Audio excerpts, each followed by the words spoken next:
అందరికీ నమస్కారం అండి. ఈ కథను రచించినది వాసుకి గారు.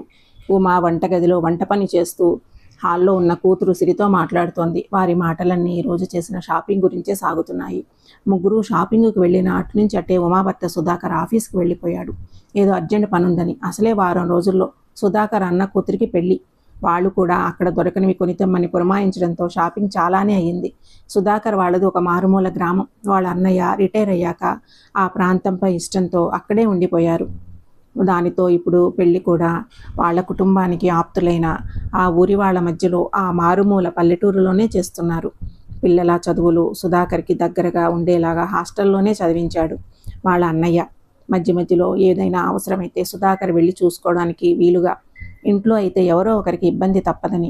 అయినా సెలవులు వస్తే సుధాకర్ ఇంట్లోనే ఎక్కువ సమయం గడిపేవారు కావడంతో పెదనాన్న పిల్లలైన వారితో చనువెక్కువ సిరికి. ఇంతలో సుధాకర్ వచ్చాడు. వస్తూనే నీరసంగా వచ్చి కూతురు సిరి పక్కన సోఫాలో చతికిలపడ్డాడు. మమ్మీ, డాడీ వచ్చారు అంది సిరి రేపు చేయబోయే ప్రయాణానికి ఎగ్జైట్ అవుతూ. ఉమా కాఫీ కప్పుతో వస్తూనే సుధాకర్ ముఖంలో నీరసాన్ని గమనించింది. ఏమైందండి అలా ఉన్నారు అంది కాఫీ కప్ అందించి ఆయన పక్కనే కూర్చుంటూ. నాకు మీతో రావడం కుదిరేలాగా లేదు. ఉమా, నువ్వు సిరి వెళ్ళండి ఊరికి. నేను 2 రోజుల్లో తర్వాత వస్తాను అన్నాడు. ఉమా ముఖం చిన్నబోయింది. నిజానికి వాళ్ళు వెళ్ళవలసింది పూర్తిగా అడవులతో నిండిన ప్రాంతానికి. అక్కడ ఎక్కడో ఊళ్ళన్నిటికీ దూరంగా ఉంటుంది రైల్వే స్టేషను.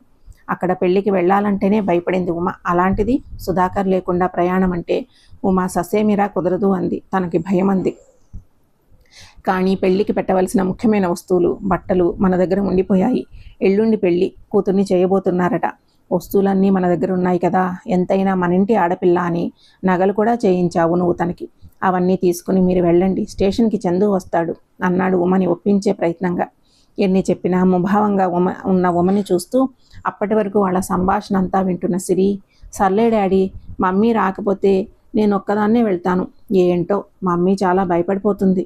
ఇంత పిరికి మనిషిని ఎలా చేసుకున్నావు డాడీ అంది ఉమను ఉడికించే ప్రయత్నంగా సరదాగా. ఆ మాటకు రోషపడిన ఉమ, ఎవరన్నారు నాకు భయమని? ఆయన లేకుండా ప్రయాణం ఎప్పుడూ చేయలేదు నేను. అందుకే రమ్మన్నాను. రాకపోతే ఏమయ్యింది, మనమిద్దరం వెళదాం అంటూ అక్కడి నుంచి లేచి కిచెన్లోకి వెళ్ళిపోయింది. తన ప్లాన్ ఫలించినందుకు సంతోషంగా తండ్రిని చూసి నవ్వింది. కూతురు తెలివితేటలకు, భార్య అమాయకత్వానికి తేలికగా నవ్వేశాడు సుధాకర్. మరుసటి రోజు అనుకున్నట్లుగానే బయలుదేరారు తల్లి కూతురు. లగేజ్ అంతా సీట్ల కింద సర్ది బయట కిటికీ దగ్గర నిలబడి జాగ్రత్తలు చెబుతున్నాడు సుధాకర్.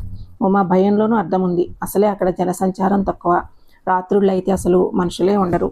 నిర్మానుష్యంగా ఉంటుంది. అలాంటి చోటకు ఖరీదైన వస్తువులతో ఆడవాళ్లు మాత్రమే ప్రయాణం అంటే సుధాకర్కి కూడా భయం కలిగింది. ఆయనకి కూడా ఇష్టం లేదు. మళ్ళా వీళ్ళు దిగేసరికి చంద్రం వస్తాడనే ధీమా ఆ భయాన్ని కప్పేసింది. ఉమా అసహనంగా ప్రయాణాన్ని ప్రారంభించిన శ్రీ మాటలతో, అల్లరి చేష్టలతో బాధని మర్చిపోయి ఉత్సాహంగా మారింది ప్రయాణం. వాళ్ళు గమ్యం చేరే సమయానికి సాయంత్రం 6 అయ్యింది. స్టేషన్లో ఆగాక చంద్రం కోసం చూసింది సిరి లగేజీ దింపడానికి. అతనెక్కడా కనిపించకపోవడంతో ఇద్దరూ తంటాలు పడి దింపారు. రైలు తన పనైపోయినట్టు కూత వేసుకుంటూ వెళ్ళిపోయింది వీరిని అక్కడ వదిలేసి. దిగేసరికి స్టేషన్లో ఉంటానన్న చంద్రం గంట గడిచినా అయిపోలేడు. అక్కడే సిమెంట్ బెంచిపై కూలబడ్డారు ఇద్దరు. చుట్టూ చీకటి తెరలకు మరింత నల్లని రంగు అద్దుతూ అడవి చెట్లు నవ్వుతున్నాయి. స్టేషన్లో అప్పుడే తమ వెలుగును ప్రసరిస్తున్నాయి కరెంటు దీపాలు. తాము తప్ప ఎవ్వరూ దిగని అలాంటి స్టేషన్ మధ్య తామే ఉన్నామని భ్రమించిన సిరికి, ఉమకి భయాన్ని కలిగిస్తూ తాము కూర్చున్న బెంచి వెనక నుంచి ఎవరో అరుస్తూ వచ్చాడు ఒక పిచ్చివాడు. ఉలిక్కిపడ్డ ఉమ గట్టిగా సిరి చేతిని పట్టుకుంటే భయాన్ని బయటపడనీయకుండా సిరి కూర్చుంది. ఇంతలో అతడెవరో వచ్చాడు. వస్తూనే, పోరా పిచ్చోడా, ఇక్కడేం పని నీకు, పో బయటికి అంటూ కసరడంతో దూరంగా వెళ్ళిపోయాడు ఆ పిచ్చోడు. అక్కడ దూరంగా బెంచిపై కూర్చుని వీరి వైపే చూస్తూ ఉన్నాడు. వాడటు వెళ్ళగానే వచ్చిన వ్యక్తి, అమ్మా ఆటో కావాలా అన్నాడు. వద్దు, మా అన్నయ్య వస్తాడు. ఆటో అవసరం లేదు అంది సిరి. వచ్చేవాళ్ళైతే ఈపాటికే వచ్చేవాళ్ళు కదమ్మా. అసలే చీకటి పడిపోతుంది. Last trip. మా ఆటో కానీ వెళ్ళిపోతే మళ్ళా ఏం దొరకవు. రండమ్మా రండి అన్నాడు బేరం వదిలే ఉద్దేశం లేదు అన్నట్లుగా. ఇంతలో అటు వచ్చిన వ్యక్తి, ఏరా నిన్ను లోపలికి రావద్దని ఎన్నిసార్లు చెప్పాను, పో బయటికి అంటూ ఆ ఆటో డ్రైవర్ని బయటికి పంపేసి అక్కడున్న సిరి ఉమను చూశాడు. అతడే స్టేషన్ మాస్టర్ అనుకుంటా బహుశా. అతన్ని చూస్తూనే గుండె జలధరించింది వాళ్ళిద్దరికీను. ముఖం నిండా స్ఫోట మచ్చలతో గంభీరమైన స్వరంతో భయం గొలుపుతున్నాడు అతను చూడడానికి. ఏమ్మా, ఇప్పుడే ట్రైన్ దిగారా? ఎవరికోసమైనా ఎదురు చూస్తున్నారా ఇలా లోపలికి వచ్చి కూర్చోండి అంటూ అతను లోపలికి వెళ్ళిపోయాడు. కనీసం వారి సమాధానం కోసం కూడా ఎదురు చూడకుండా. శ్రీ ఉమా పరిస్థితి ముళ్లపై కూర్చున్నట్లుగా ఉంది. మనసు పరిపరి విధాలా పోతూ ఉంది. మనసంతా భయం నిండిపోయింది. వారినే చూస్తూ కూర్చున్న పిచ్చివాడు మళ్ళీ వాళ్ళ వైపు రావడం మొదలుపెట్టాడు. అప్పటికే భయంతో బిగుసుకుపోయిన ఆ తల్లి కూతుళ్ళ పరిస్థితి వాడి రాకని చూస్తుంటే మరింత ఘోరంగా తయారయ్యింది. ఇద్దరూ కూడా బెదిరిపోతున్నారు. అమ్మ, చంద్రం అన్నయ్యకు ఫోన్ చేస్తుంటే కలవడం లేదు. డాడీకి చేద్దామన్నా సిగ్నల్స్ సరిగా లేవు. ఎలాగూ వెళ్ళాలి కదా, ఆటోలో బయలుదేరదాం. ఒకటే దారి కనుక అన్నయ్య వస్తే దిగిపోదాం, మనకు ఎదురవుతాడు కదా, ఏమంటావు అంది సిరి భయాన్ని దాచేస్తూ. నిజానికి ఉమా పరిస్థితి అలాగే ఉంది. ఎప్పుడెప్పుడు బయటపడదామా అన్నట్లుగా. అంతకుమించి దారి ఏమీ లేదు అనిపించింది. సరేనంటూ లగేజీ మొత్తం బయటికి తెచ్చారు. అతి కష్టం మీద. వారి కోసం ఎదురు చూస్తున్నట్టు అక్కడే ఉన్నాడు ఆటో డ్రైవర్. రండమ్మా రండి, పిలిస్తే నేనే వచ్చేవాడినిగా. సామాను నేను తెస్తాను, పదండి అంటూ వారి చేతిలో సామాను తీసుకుని ఆటోలో పెట్టాడు. తల్లి కూతుళ్ళు విలువైన సామాను ఉన్న బ్యాగు తమ దగ్గరే పెట్టుకుని కూర్చున్నారు. ఆటో బయలుదేరి కొంత దూరం వెళ్ళాక సడన్గా ఆగింది. ఎదురుగా లిఫ్ట్ కావాలన్నట్లుగా చేయి చాపి ఒక వ్యక్తి నిల్చున్నాడు. ఏమైంది అంది ఉమ. అతడు మా ఊరు వాడేనమ్మా, ఇప్పుడు ఏ బండి దొరకదు. మీరు ఒప్పుకుంటే అతన్ని ఎక్కించుకుని వెళ్ళిపోదాం. సరే త్వరగా పద అంది. అక్కడ నిల్చున్న వ్యక్తికి సైగ చేయడంతో అతడు వచ్చి డ్రైవర్ పక్కన కూర్చున్నాడు. ఆటో తిరిగి వేగాన్ని అందుకుంది. చల్లని అడవి గాలికి ఉదయం నుంచి అలసిపోయి ఉన్నారేమో. చిన్నగా కునుకు పట్టేసింది సిరి ఉమలకు, వాళ్ళకి తెలియకుండానే. కొంతసేపటికి సాఫీగా ఉండవలసిన ప్రయాణం గతుకులతో ఎగిరెగిరి పడుతూ ఉంటే మెలకువ వచ్చింది సిరికి. ఆటో మెయిన్ రోడ్డు వదిలి అడవి బాట పట్టింది. చుట్టూ తుప్పలు, చెట్లు, ముళ్ల పొదలతో భయంకరంగా ఉంది ఆ దారి. రాళ్ళు రప్పలతో ఆటో ఎగిరెగిరి పడుతూ ఉంటే అడిగింది, ఏయ్ డ్రైవర్, ఎక్కడికి తీసుకెళ్తున్నావు అని. మాట తడబడుతూ ఉండగా. ఇది షార్ట్ కట్ అన్నాడు తల తిప్పి చూడకుండానే. ఒంటికి చెమటలు పడుతూ ఉండగా, మమ్మీలే, వీళ్ళు మనల్ని ఎక్కడికో తీసుకెళ్తున్నారు. షార్ట్ కట్ ఏమీ లేదని, ఉన్నది ఒకటే దారని చంద్రం అన్నయ్య క్రితం సారి వచ్చినప్పుడు చెప్పాడు అని అరుస్తూ తల్లిని లేపడంతో ఆ అరుపులకి నిద్రమత్తు వదిలిపోయింది ఉమకి. బెదురుగా చుట్టూ చూసింది. ఆపండి ఆటో ఆపండి అంటూ వెనక నుండి డ్రైవర్ని, ఆ పక్కనున్న వాడిని చేతులతో కొడుతున్నారు తల్లి కొట్టుళ్ళు ఇద్దరూను.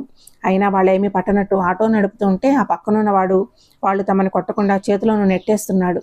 ఇంకా ఇలా కాదని సిరి చేతిలో ఉన్న హ్యాండ్ బ్యాగ్ తాడుని ఆటో డ్రైవర్ మెడకి వేసి వెనక్కి లాగింది. గొంతుకి తాడు బిగుసుకోవడంతో ఆ డ్రైవరు ఆటో స్టీరింగ్ వదిలేశాడు. పక్కనున్నవాడు అప్పు చేయడాలని చూసిన ఆటో అదుపు తప్పి వెళ్ళి బండరాయానికి గుద్దుకుంది. అదే అదునుగా వాళ్ళిద్దరూ ఆటో దిగి పరుగులంకించుకున్నారు. బండరాయికి గుద్దుకున్న ఆటో లైట్లు వెలుగుతూ ఆరుతూ అక్కడ వాళ్ళకి దారిని చూపించే ప్రయత్నం చేస్తున్నాయి. అలవాటు లేని రాళ్లలో నడక వాళ్ళకి కష్టసాధ్యమవుతుంటే వెనక యమకింకురుల్లా పరిగెత్తుకొస్తున్న వాళ్ళ అరుపులకి భయంతో ఒక చేతిలో నగులున్న బ్యాగు మరో చేతిలో సిరి చేతితో పరిగెత్తడానికి ఆపసోపాలు పడుతుంది ఉమ. అందులో డ్రైవర్ పక్కనున్నవాడు పరిగెత్తి అందుకోవాలని ప్రయత్నిస్తున్న క్షణంలో అతడి చేతికి చిక్కకుండా వేగాన్ని పెంచుతున్నారు. పరుగెత్తి విసిగెత్తిన డ్రైవర్ చేతికి దొరికిన కర్రని విసరడంతో ఉమా కాళ్ళకి తగిలి ముందుకు పడిపోయింది. ముందుకు పడబోయి ఆపుకున్న సిరిని పరిగెత్తమని చెబుతుంది ఉమ. నువ్వు రామ్మా అంటూ ఉమని లేపే ప్రయత్నం చేస్తోంది సిరి. ఇంతలో వాళ్ళిద్దరూ వారిని చేరుకున్నారు. ఒకరు సిరి పెడరెక్కలు విరిచిపట్టుకుంటే రెండవ వాడు కింద పడి ఉన్న ఉమని జుట్టు పట్టి పైకి లేపాడు.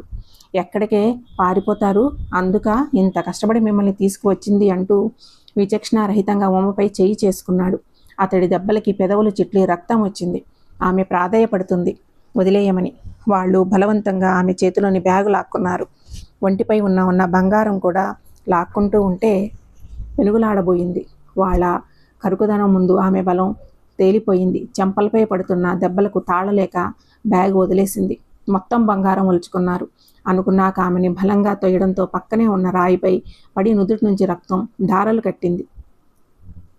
అప్పటి వరకు తప్పించుకోవాలని పెనుగులాడుతున్న సిరి ఒక్క క్షణంలో వాడిని విదిలించుకుని తల్లిని చేరుకుంది.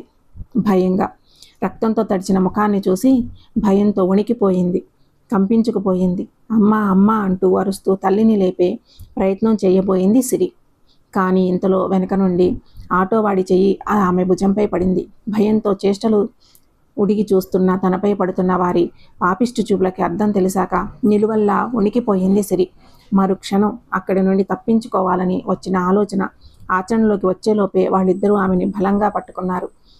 తీసుకెళ్లాలని ప్రయత్నిస్తూ ఉంటే తల్లి చేతిని గట్టిగా పట్టుకుని వదలకుండా అరుస్తోంది సహాయం కోసం. ఆమె అరుపులు చుట్టుపక్కల ఉన్న అడవిలో ప్రతిధ్వనిస్తున్నాయి.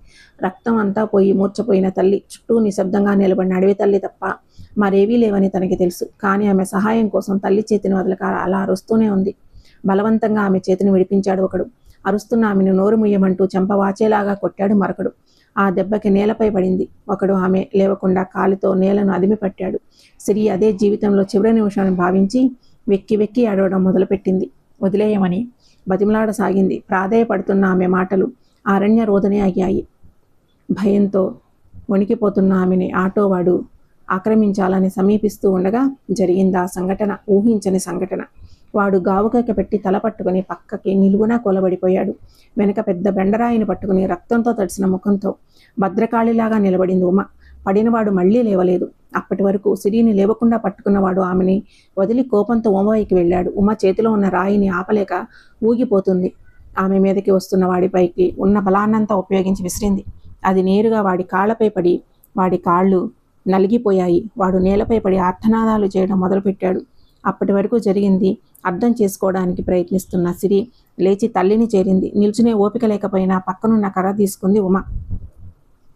ఆడవాళ్లపై ఇంత పైశాచికమా, ఇంత దారుణానికి తెగబడ్డారంటూ నేలపై పడిన వాడిని కొట్టడం మొదలుపెట్టింది. వాడు చేతులెత్తి నమస్కరించి వదిలేయమని ప్రాధేయపడుతున్నాడు. ఇలాగే నా కూతురు నిన్ను బతిమలాడిందిగా, ఒక్క క్షణం ఆలస్యమైతే దాని జీవితం నాశనం చేసేవారేగా అంటూ రుద్రకాళిలాగా వాడిపై తన ప్రతాపాన్ని చూపిస్తుంది. రామ్మ పోదాం, వాడిని వదిలేయమ్మా, పదమ్మా పోదాం అంటూ సిరి తల్లిని శాంతింపజేసి అక్కడి నుంచి తీసుకువెళ్లేందుకు ప్రయత్నిస్తోంది. ఇంతలో తామొచ్చిన దారిలో ఏదో వెలుగు. అది బైక్ చప్పుడని అర్థమయ్యాక వచ్చిన ధైర్యం క్షణంలో మాయమయ్యింది. మళ్ళీ ఏ ప్రమాదం ముంచుకొస్తోందోనని. ఆ వెలుగు దగ్గరవుతూనే సిరి పిన్ని అంటూ చంద్రం గొంతు వినపడగానే అరసెకను పట్టలేదు సిరికి అన్నయ్య అని పిలవడానికి. వాడిని గుర్తుపడుతూనే బైక్ ఆపేలోపే వెనక కూర్చున్న చంద్రము దూకినంత పనిచేసి పరిగెత్తుకెళ్ళాడు. చంద్రం దగ్గరవుతూ ఉంటే అప్పటికే చాలా రక్తం పోయి ఉమా కళ్ళు తిరిగి పడిపోయింది. ఆమెను ఆపలేకపోతున్న సిరికి సాయం వచ్చాడు చంద్రం. వెనకే బైక్ నిలబెట్టి జరిగింది అర్థం చేసుకుని వాటర్ బాటిల్ పట్టుకు వచ్చాడు స్టేషన్ మాస్టారు పరమేశ్వరం. వస్తూనే బాటిల్లోని వాటర్ ఉమా ముఖంపై చిలకరించాడు. ఆమెలో చలనం లేదు. బాబు, చంద్రం వెంటనే హాస్పిటల్కి తీసుకువెళ్ళాలి, రక్తం చాలా పోయినట్టుంది అంటూ ఉండగానే పోలీస్ వ్యాను ఆ వెనకే చంద్రం వాళ్ళ స్నేహితుడు జీపుతో సహా వచ్చేశాడు. మరుక్షణంలో ఉమా, సిరి, చంద్రంలతో జీపు ఆ వెనకే గాయాలతో పడి ఉన్న వ్యక్తులను ఎక్కించుకుని పోలీస్ వ్యాను హాస్పిటల్ వైపు దారి తీసింది. వాటి వెనకే పరమేశ్వరం బైక్పై బయలుదేరాడు. అసలేం జరిగిందంటే సిరి వాళ్ళని తీసుకురావడానికి స్నేహితుడి జీపులో బయలుదేరిన చంద్రం దారిలో రిపేర్ రావడం చేత సిరికి ఫోన్ చేసి చెప్పాలనుకున్నాడు. కానీ స్టేషన్ దగ్గర సిగ్నల్ లేకపోవడంతో ఫోన్ కలవలేదు. మరో స్నేహితుడికి ఫోన్ చేసి మెకానిక్ కోసం ఎదురు చూస్తూ ఉండగా డ్యూటీ ముగించుకుని ఇంటికి వెళుతూ ఆగారు పరమేశ్వరం గారు చంద్రం కనిపించడంతో. ఏమైంది చంద్రం, ఇక్కడున్నావేంటి అన్నారు పూర్వ పరిచయంతో.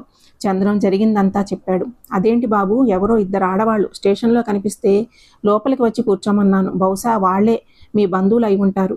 కానీ నేను వచ్చేటప్పుడు వాళ్ళు స్టేషన్లో నాకు కనిపించలేదు అన్నాడు. బహుశా వెళ్ళిపోయి ఉంటారనుకున్నా. వచ్చేటప్పుడు స్టేషన్కి మరోసారి పరికించి చూడడం గుర్తు చేసుకుంటూ. వస్తే ఇదే దారి కనుక తనకి ఎదురుపడాలి, కానీ లేదు. ఎటువంటి వాహనము వెళ్ళిన దాఖలాలు లేవు. అంటే వాళ్ళేమయ్యారో అర్థం కాక తనను నమ్మి పంపిన బాబాయ్ గుర్తు రాగానే గుండెల్లో భయం మొదలయ్యింది చంద్రానికి. పరమేశ్వరం గుర్తు చేసుకుంటూ అన్నట్టు ఆ దొంగతనాలు చేసే అమర్గాడు వాళ్ళ దగ్గర తచ్చాడుతుంటే చూసి తిట్టి బయటకు పంపేశాను. వాడేమైనా అంటూ ఆర్దోక్తిలో ఆగిపోయాడు. నిజంగానే గుండె జారినంత పనైంది చంద్రానికి. మాస్టారు పదండి వెళదాం, ఒకసారి వెతుకుదాం అంటూ బైక్పై బయలుదేరాడు. వాళ్ళు వెళ్ళిన కొంతసేపటికి పోలీసులకు ఫోన్ చేశాడు చంద్రం స్నేహితుడు. వాళ్ళు వచ్చేసరికి జీపు కూడా బాగోవడంతో వెతుకుతూ వచ్చారు. అప్పటికే స్టేషన్ వరకు వెళ్ళి వెతుక్కుంటూ వచ్చిన చంద్రం అనుమానంగా వచ్చి అడవిలోకి వచ్చాడు. ఆ మరుసటి రోజు సాయంత్రానికి హాస్పిటల్లో కళ్ళు తెరిచింది ఉమ. అప్పటికే విషయం తెలుసుకుని కారులో వచ్చి చేరాడు సుధాకర్.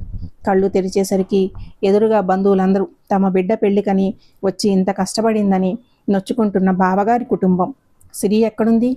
ఉమా నోటి నుండి మొదటి మాట. అప్పటి వరకు తండ్రి వెనక నిలబడిన సిరి వచ్చి తల్లి కాళ్ళ దగ్గర కూర్చుంది. కన్నీటితో తల్లి కాళ్ళను పట్టుకుని క్షమాపణ అడిగింది. అదేంటి సిరి, క్షమాపణ దేనికమ్మా? ఇలా రా అంది ఉమ సిరి చెయ్యి పట్టి రమ్మంటూ. సిరి లేచి తల్లి పక్కన కూర్చుంది. ఆమె భుజంపై తలవాల్చి, నిన్నెప్పుడు పిరికిదానివని ఏడిపించేదాన్ని కదమ్మా, కానీ రాత్రి నువ్వే లేకపోతే అంది సిరి జరిగిన సంఘటన తలుచుకుని వస్తున్న కన్నీటిని దాచుకోలేక ఎక్కిళ్ళు పెడుతూ. చీ ఊరుకో, చిన్నపిల్లలా ఏడుస్తున్నావు అంది ఆప్యాయంగా చెంపపై తడుతూ. అదే మరి, అందరు అమ్మలు తమకు ఎంత కష్టమైన ఉమాపార్వతిలాగా ఓర్మి పడతారు. అదే తమ పిల్లలకు అన్యాయం జరుగుతుందని అపాయం ఉందని తెలిస్తే కాళీమాతలాగా మారి భర్తనైనా వదలరు అన్నాడు సుధాకర్. నిజమే, రాత్రి పిన్ని రుద్రకాళే అయ్యింది. వాళ్ళిద్దరిలో ఎవడూ ఇప్పుడప్పుడే లేచే పరిస్థితి లేదంటూ అన్నాడు చంద్రం ఆ దుర్మార్గ పరిస్థితి వివరిస్తూ. మరి కొట్టింది ఎవరనుకున్నావు? ఇక్కడ ఉమాదేవి అంది సిరి అక్కడ పరిస్థితిని తేలికపరచడానికి. అందరూ పెద్ద పెట్టున నవ్వడంతో నవ్వులా విరిసాయి అక్కడ. ఈ కథ మీకు నచ్చినట్లయితే లైక్ చేయండి, షేర్ చేయండి, కామెంట్ చేయండి. Thank you.